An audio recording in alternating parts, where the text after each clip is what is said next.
Let me share. Okay, here it is. Notice that these are some simple, an example and some simple guidelines about how to write an informal email. Okay, notice, hi, Chris. Thanks for your email. It's great to hear from Sorry, you. Miss, I can see it very well. Please, can you Yes, make let it me. larger? Now, is that okay? Yeah. Perfect. Thank you. Nice. Okay, it says, hi, Chris. Thanks for your email. It's great to hear from you. I can't wait to come and visit.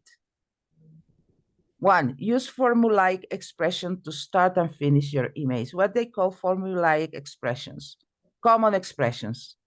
Hi, hello, good, How are you? hi, hello, how are you? Here you, hi there. And of course, when you close the email, I'm really looking forward to seeing you. It will be nice to see you again. I hope to see you again. See you soon. Okay, as they're going to talk about a visit. Okay. So about Friday, I'd love to see your friend's band. What kind of music do they play? I'm thinking of starting my own band, so it will be good to meet your friends and ask about it. Apparently, he was invited for a concert, okay, because we don't have the reference. On Saturday, I'd prefer to go on the boat trip on the river. I'm not really a football fan, to be honest. The boat trip sounds much more chilled out. Use I'd prefer plus infinitive to say which option you want to do. When you are making a suggestion, okay, like yesterday that we talked about go in the afternoon instead of in the morning, we can use I prefer plus infinitive. I prefer to go in the afternoon because of that,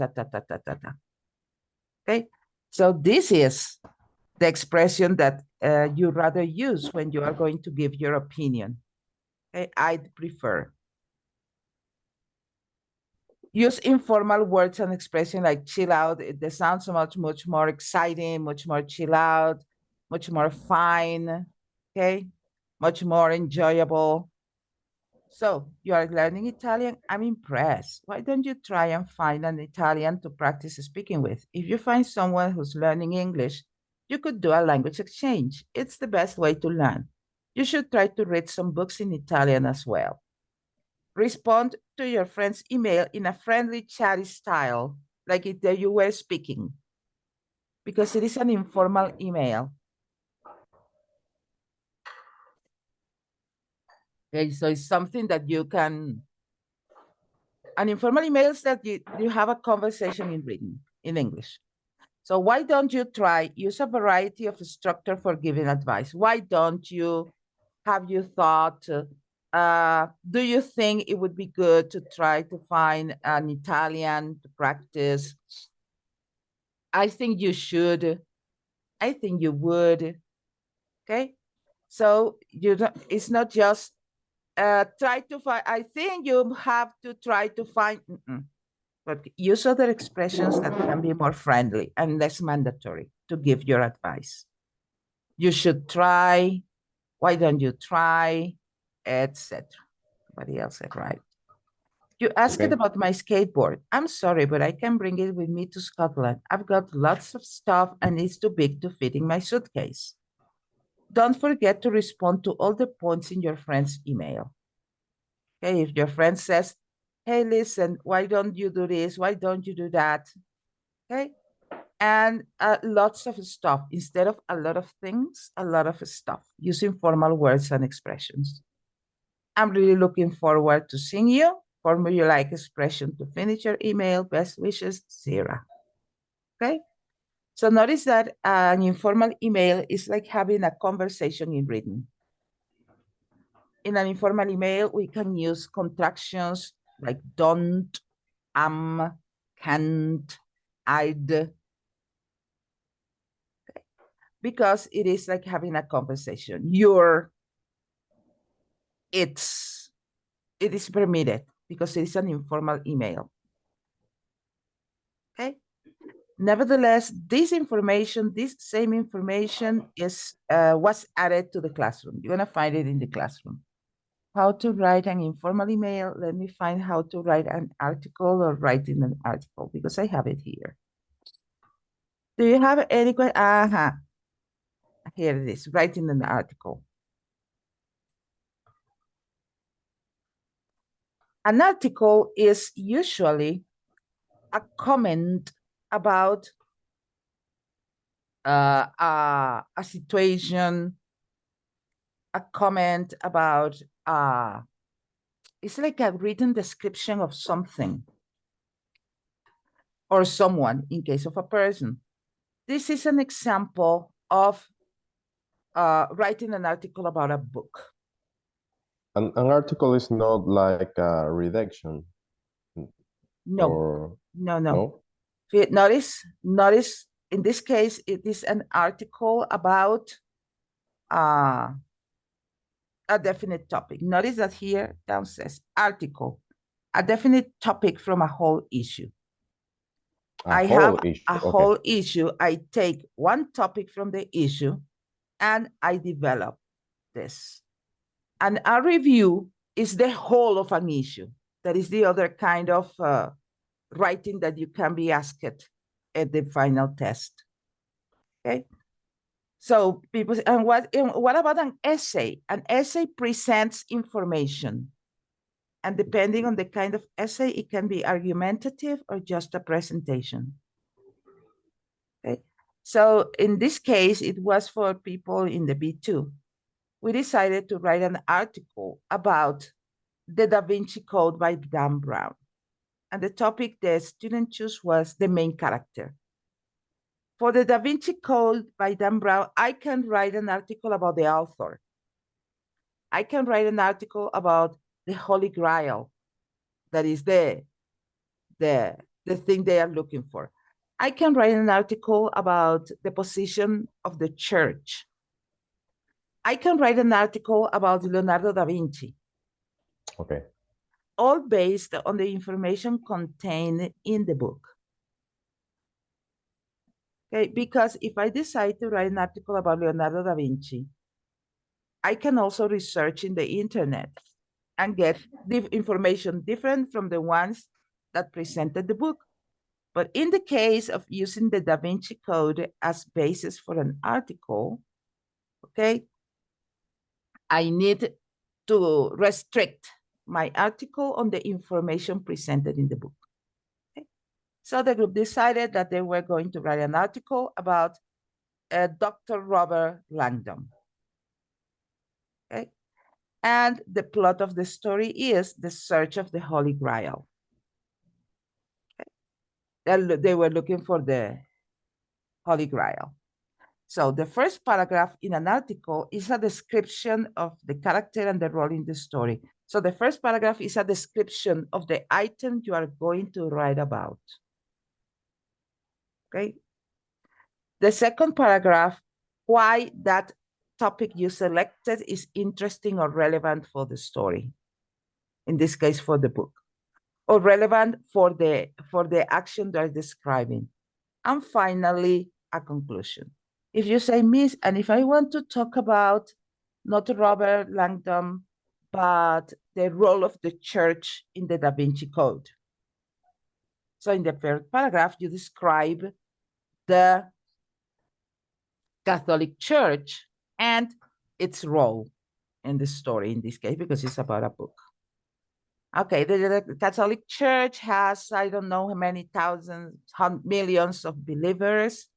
It is based on the New Testament of the Holy Bible, differently from other religions that take the Bible as a whole or only take into account the Old Testament, the first part of the church.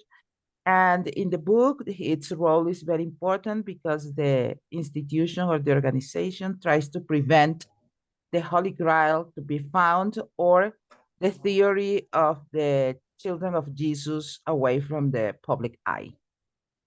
Public eye, la luz pública.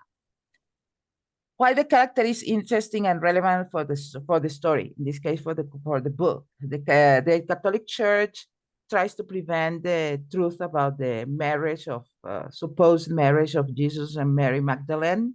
And Mary Magdalene. Yes, so they try to prevent Dr. Langdon and Sophie, her companion, to make it public. So the Catholic Church, some people from the Catholic Church organize a search and find of Dr. Langdon, and even they tried to kill him. The idea was for him not to make public the information about the Holy Grail. The conclusion, we can say, okay, in the Da Vinci Code, the Catholic Church is shown in its darker shades.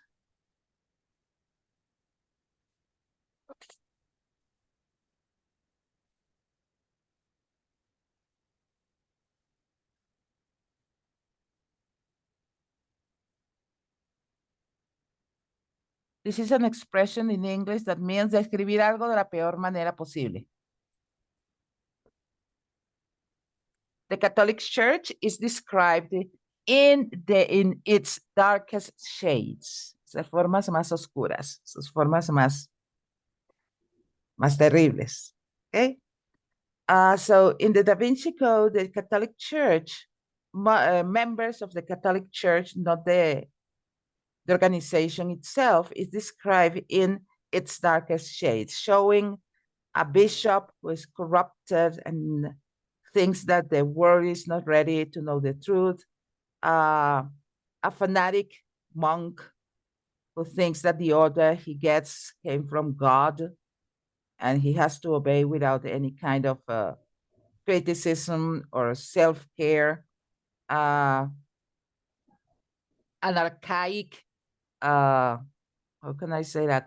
Yes, an archaic punishing organization that try to prevent people to know the truth and keep on believing in supernatural things like the miracles. Okay, so an article is something like that.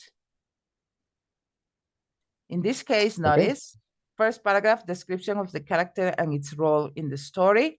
The Da Vinci Code has as the main character a man whose name is Dr. Robert Langdon.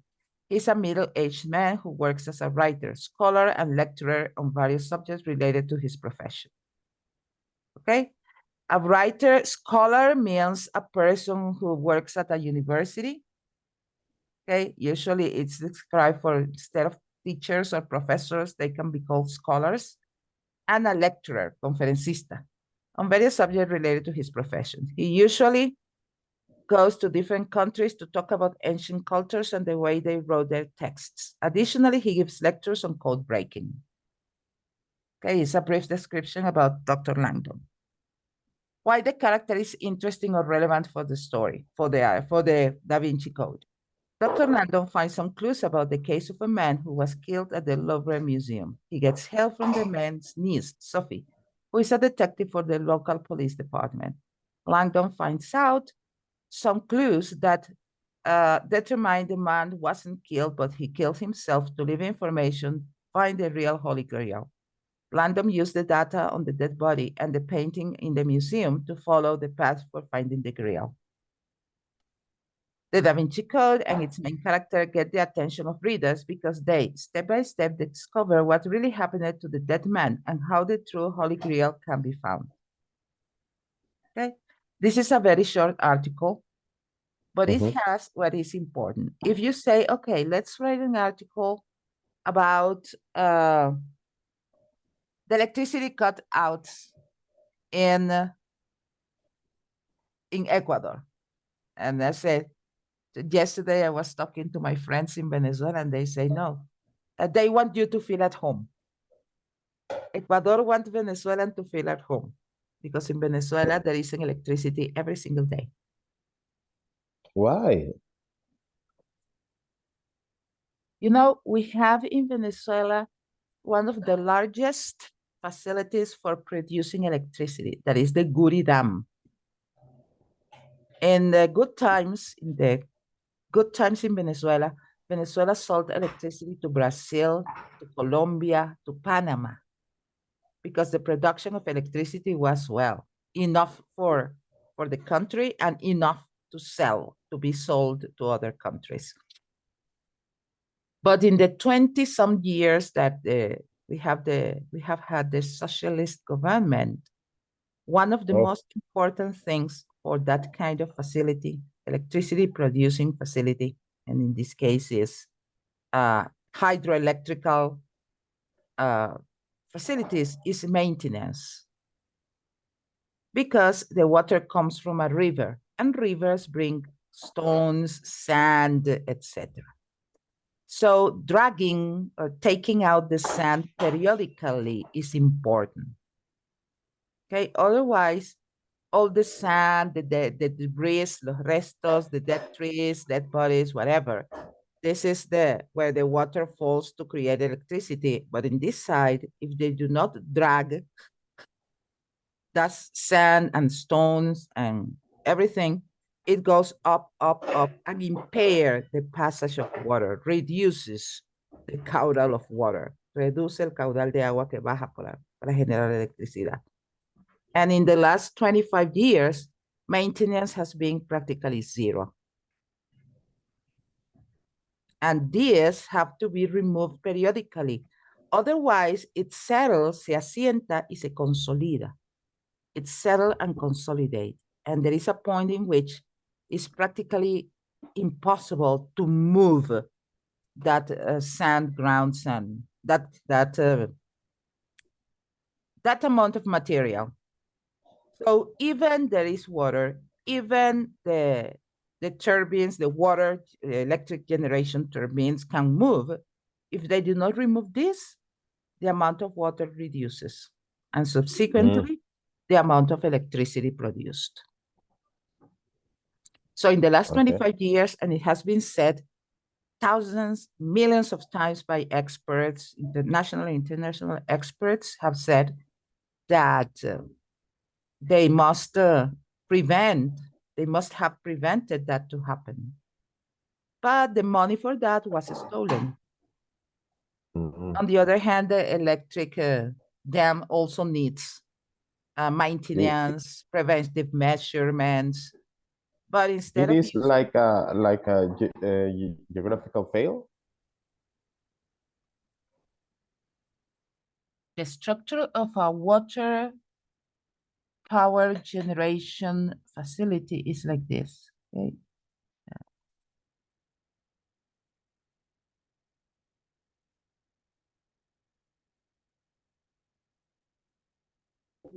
This is, okay, and this goes now like this. Usually, this is a dam. Okay, you know a dam? Una represa. Okay? Okay.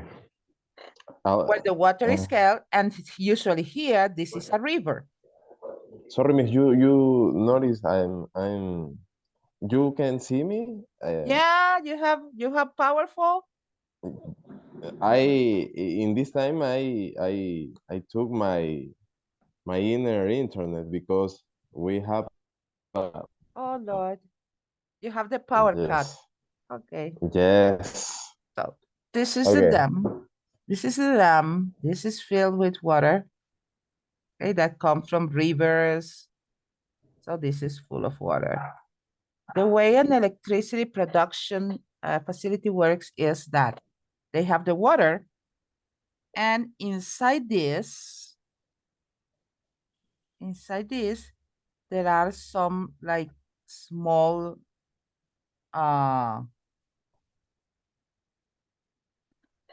small wheels, you know? Small wheels. Like here. So the water passes, make the turbine rotate, and the rotation generates electricity. Okay, so the water passes here, make this run, and then the water falls and continues. That's the way an electric generation, hydroelectric electricity production dam works. That's the way everywhere. What happens is that here,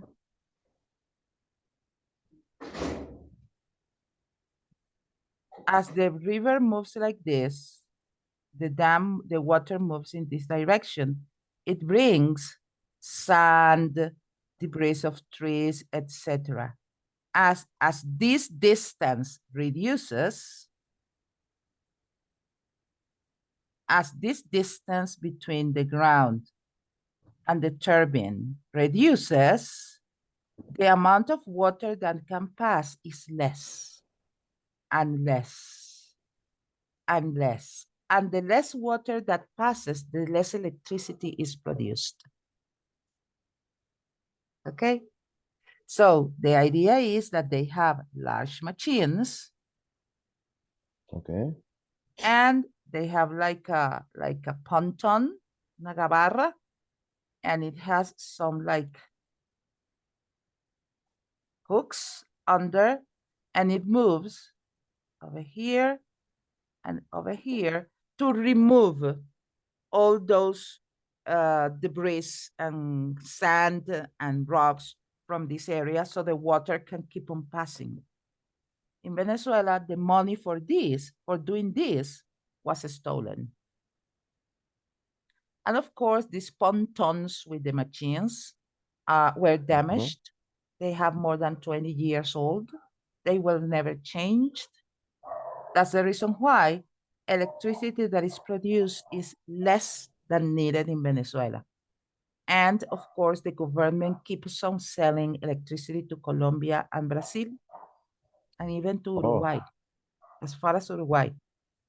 So they rather sell the electricity to other countries and keep getting In money. other times, you sell it this kind of energy, but Yeah, now they still sell it. The say government yes. the government prefer to sell the electricity to Brazil, Uruguay, and Colombia and get money instead of Okay. selling them. No, we won't sell you money. We're going to put the electricity into the country. They prefer the country to be in the darkness, but not to Oh stop my getting God. dollars. That's why that government is so corrupted. This is stupid and selfish. No. As I Jesus. told you, now, when my friends in other places in the world read that in Ecuador we were going to have power out for some time, they say, "Oh, Ecuadorian people want Venezuelan to feel at home." Jesus Christ. Oh my God! So, if we read an article about the power cuts off in Ecuador, okay? So, as we saw here, okay, first of all, we have to define what we're going to talk about. Let's say that we're going to talk about the consequences for businesses, okay, or the consequences for common people. So we said our topic would be power cuts in Ecuador, how it affects the people. In this case, people means everybody who lives here. Okay. And we're gonna say how this affects people. So our first paragraph would be, okay, as in here, the first paragraph is description of the situation. In this case, we're gonna talk about description of the situation because it's a situation, not a person. So my first paragraph would be,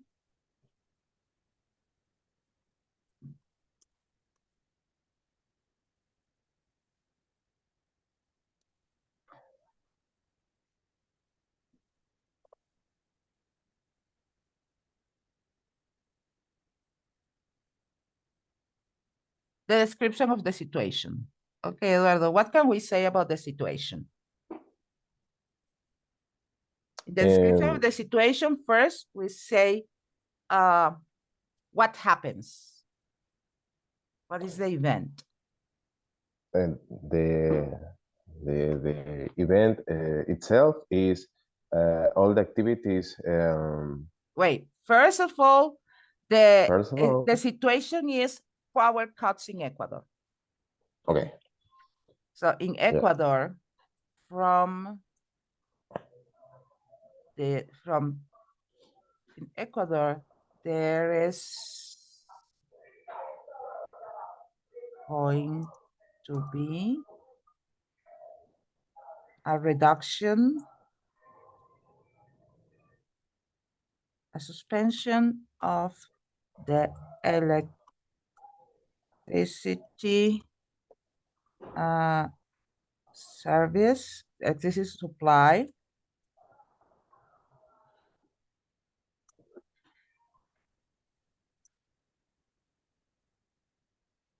In Ecuador, there is going to be a suspension of the electricity supply on a daily basis. Okay.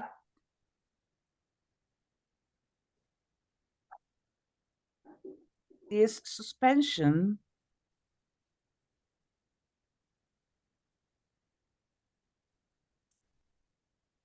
will affect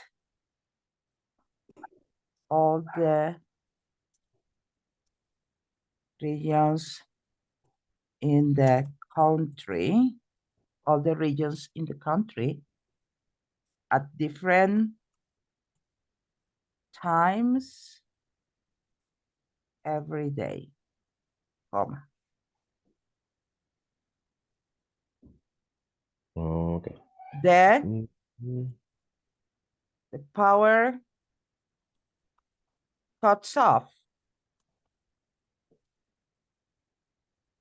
will last 4 to 6 hours, depending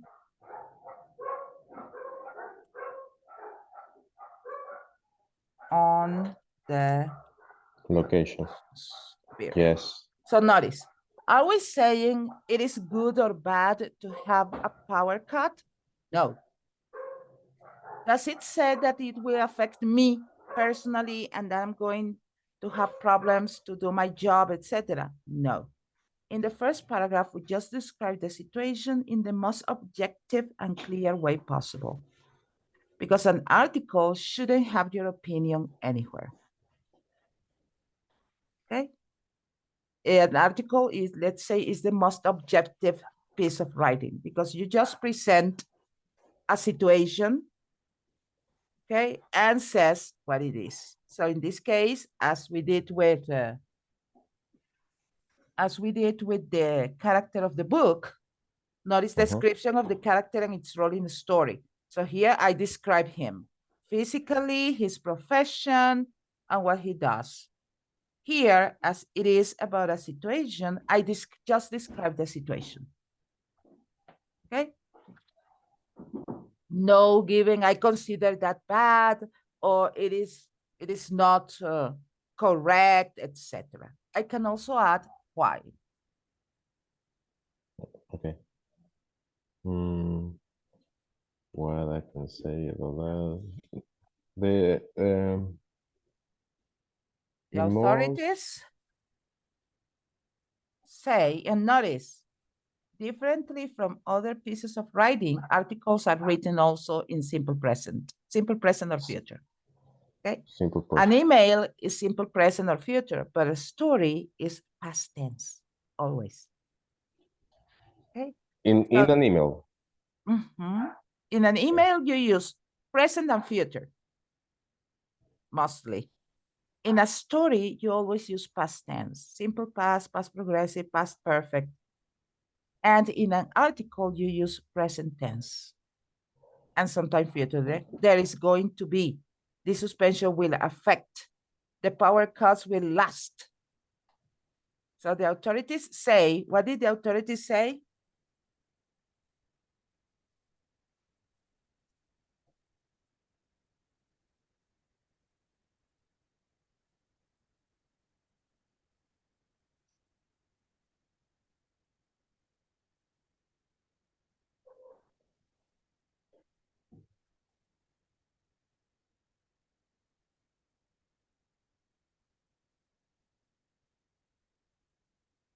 The authorities say it is due to the drought caused by El Nino weather phenomena.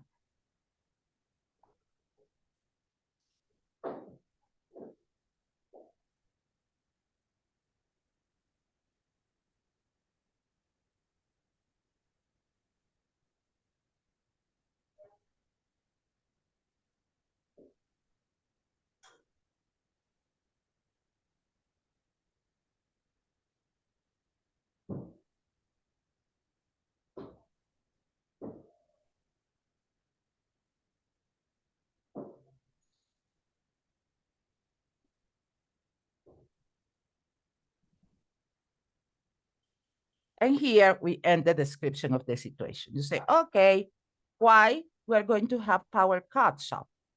The authorities say it is due to the drought, la sequía. Here is O. Drought, no. Drought. Or the, let's put it better, lack of water in dams caused by the El Nino weather phenomenon. So the level of water in the electric generation plants is too low to produce enough power for the whole country. That's the explanation, that's the description. In the second paragraph, we go to how it affects the people. Okay, so tell me, how do you think this problem affect people? In so many ways. So, wait. Notice, let's take the example. Here says, why the character is interesting or relevant for the story. In our case, why the power cuts off. Okay, so here we will have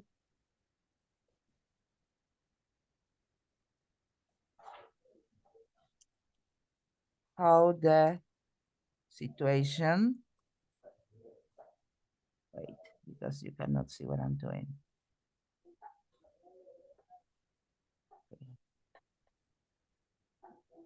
How the situation will affect people. Okay, in this case, now we're going to describe the, let's say, like the principal element in my article. So tell me, what can we write here? Now you're right. Okay.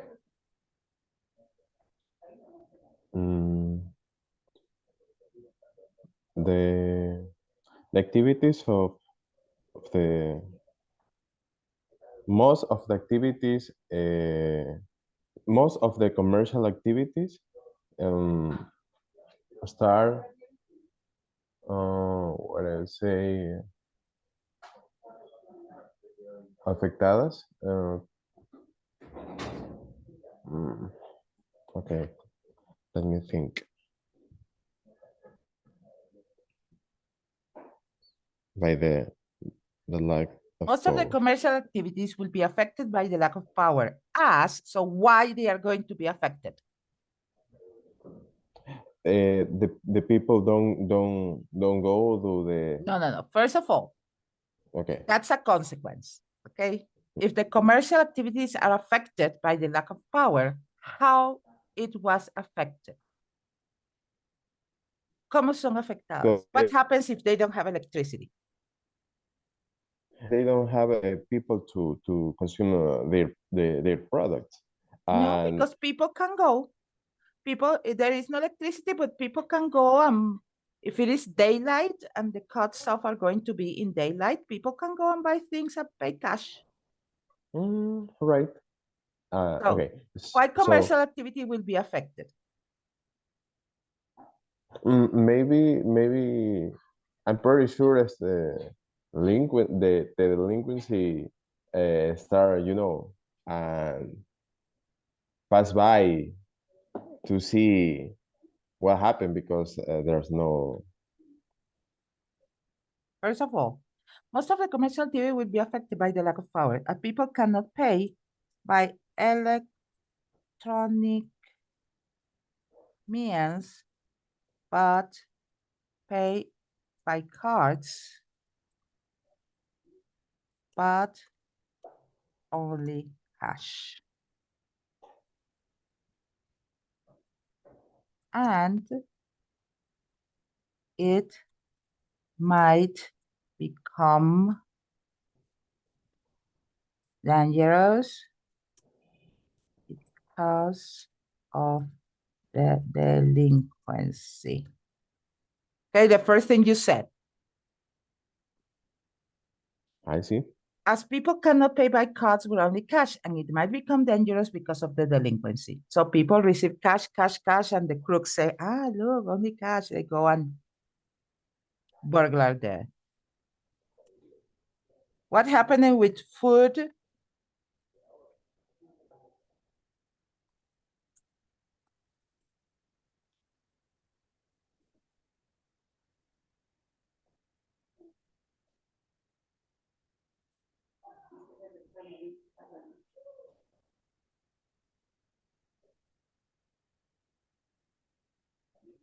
Restaurants.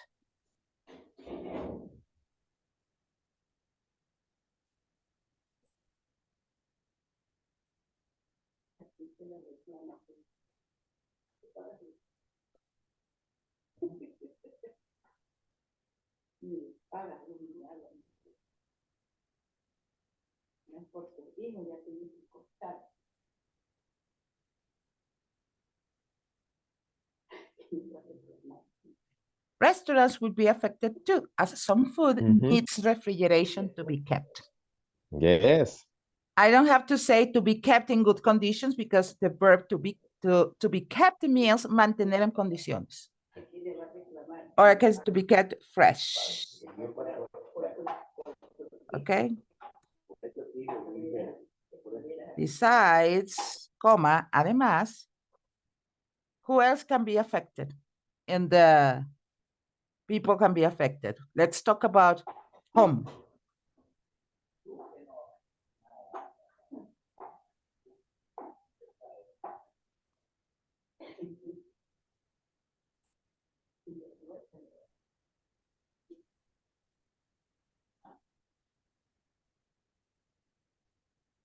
Besides, people at offices, banks, e-commerce, people who work with the internet.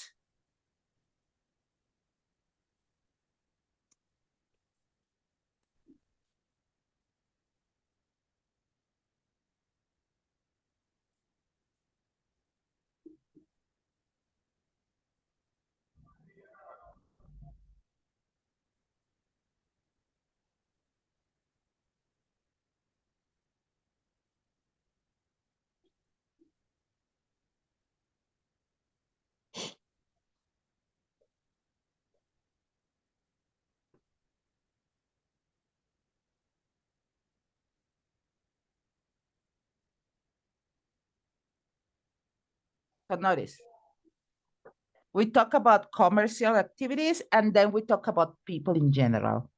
Okay, so notice how this situation will affect people. We can work to different point of view. First, commercial activities, and then common people like you and me.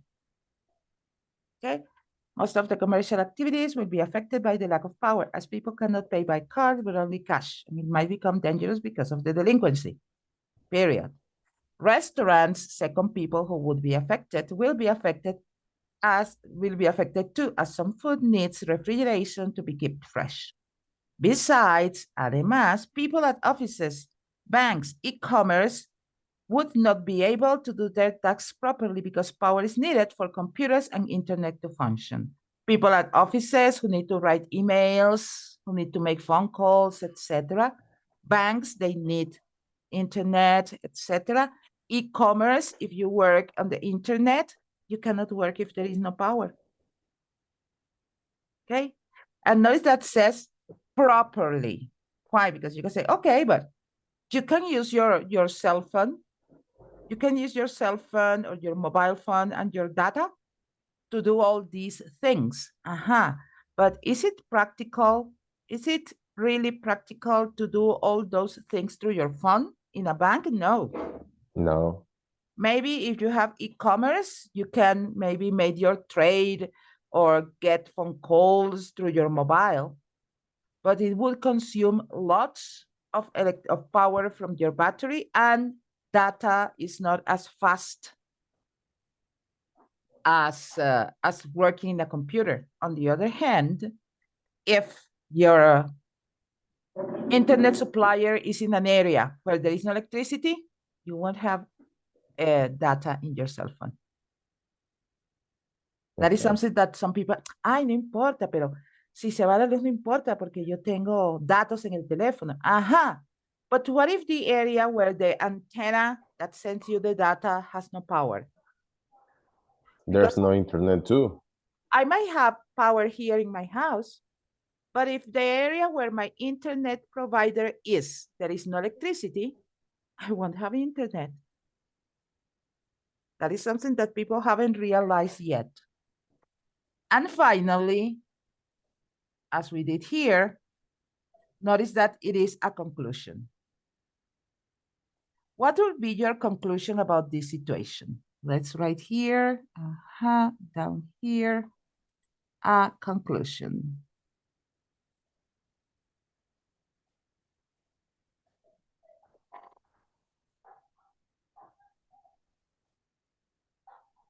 Okay, what would be your conclusion about how power cutoff affect people in Ecuador? Think a little, think for 2 minutes, and then give me something I can write there.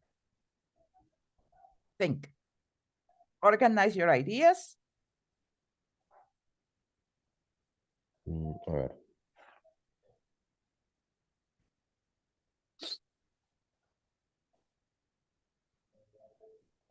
A conclusion is like a try to do just a reflection or maybe Yes. The Da Vinci Code and its main character get the attention of readers because they step by step discover what really happened to the dead man and how the true Holy Grail can be found. So, power cuts in Ecuador are something serious because of this, and that. Notice, okay. nowhere says I think, I consider, I imagine. No, I is nowhere. You have to be objective with this. So what is your conclusion? You say, okay, the suspension of electricity supplies is going to be every day until December. It means that even maybe the government says people can't put lights on their houses for Christmas because it consumes electricity. Okay, so how do you think this might affect people in general? What kind of problems do you think people might have besides how the situation affects people? The principal problem is the lack of communication, you know. So in some cases, like you said, there's no energy in the batteries of internet too. So in some areas, maybe they're not internet or in data or regular internet, you know, because this kind of problems are affected this way.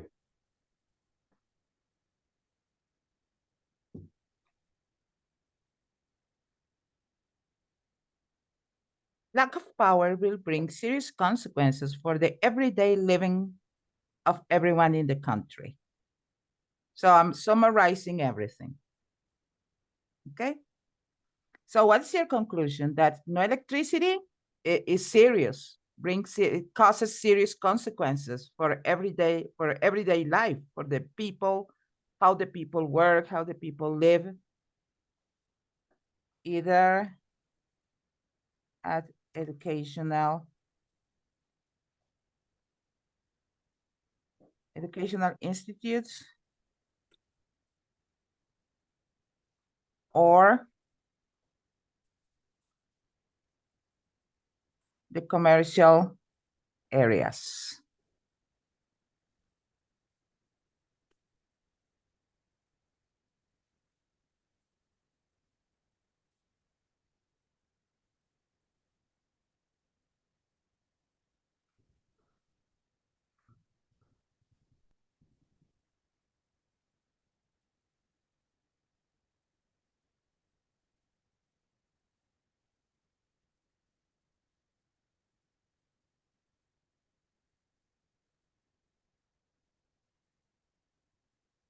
It is important to be aware about the power cut schedule for organizing activities not to be affected by the temporary lack of electricity. So as you see, the conclusion is like a summary of everything. Summary of the first paragraph. Lack of power will bring serious consequences for the everyday living of everyone in the country, either at the educational institutes or the commercial areas.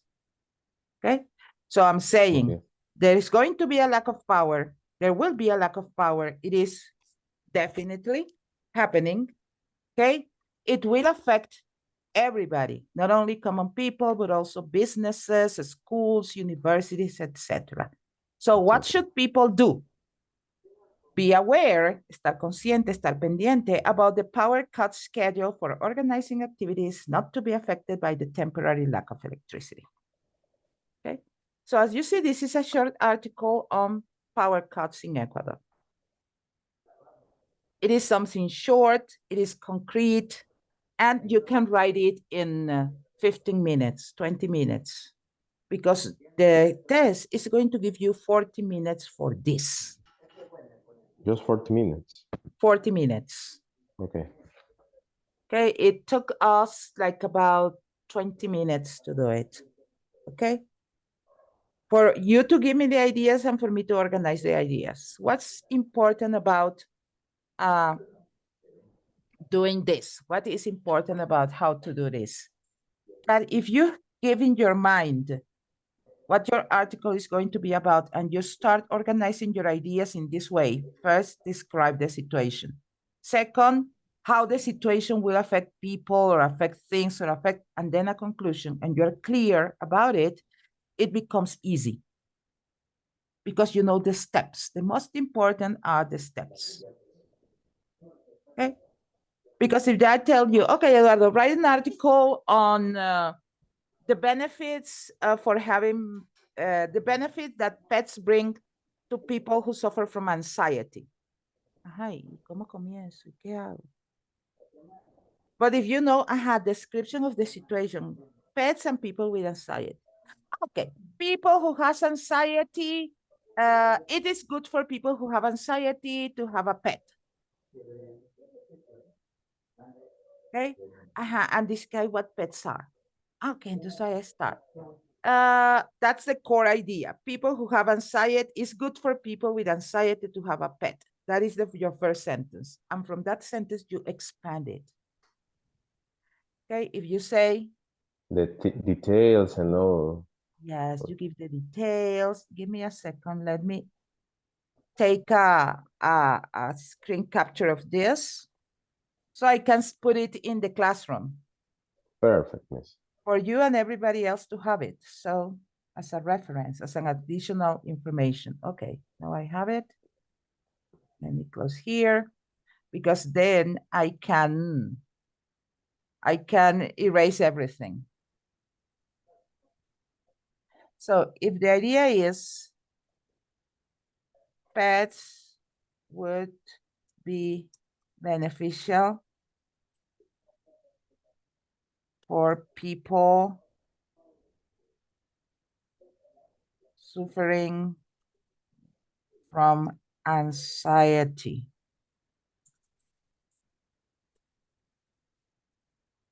Okay, pets would be beneficial for people with anxiety. So your first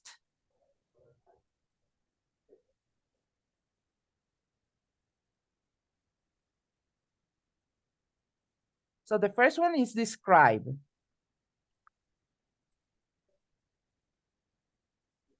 What are you going to describe?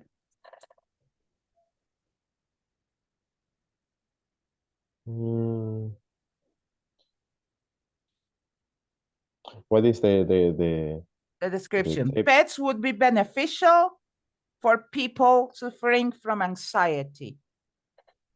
So you describe. What do you describe? The anxiety itself, no? People with anxiety. Or first, as you say, anxiety.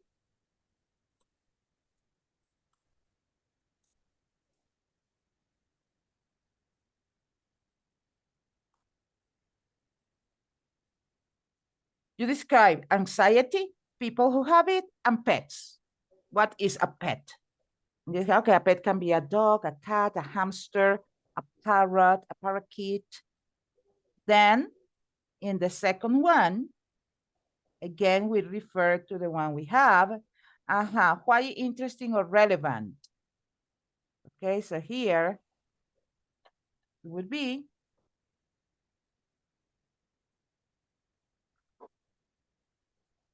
why pets are beneficial. Okay, and then you give the reasons. Okay, we call it support. Why pets are beneficial. And finally, and then referring again to our general schema, the conclusion.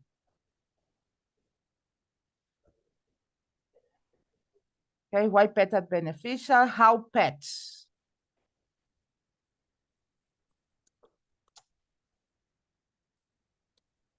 How pets can help. Of course, to release, to eliminate, to lowering the anxiety. Can help. And finally, in the conclusion,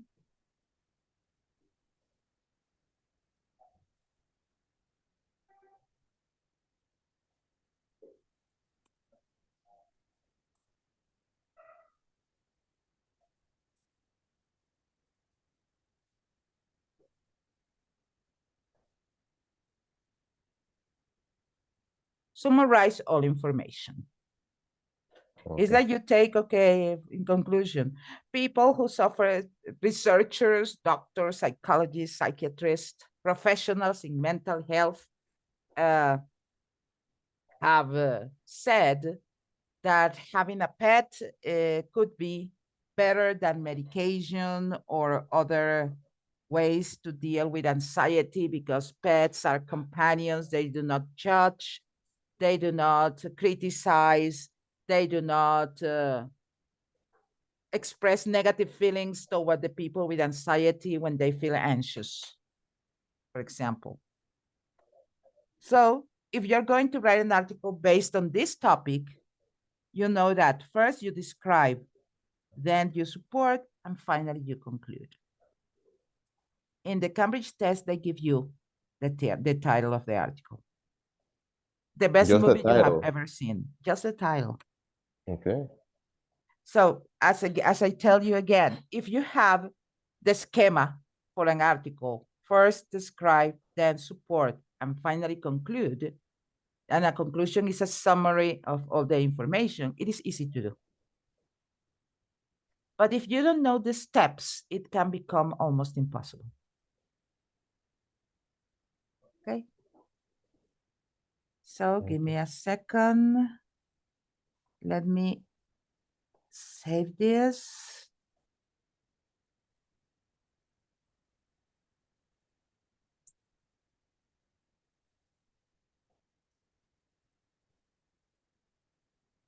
Okay, let me get this. Okay, nice. So I can get this too, to put it in the classroom for you to have the information available. So this schema with the arrows is also going to be in the classroom. So the way the procedure is that you see the title, and then you know, okay, first describe, second support, and third conclude.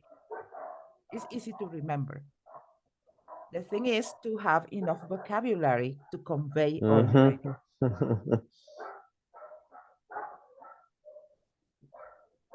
That's the thing. Okay.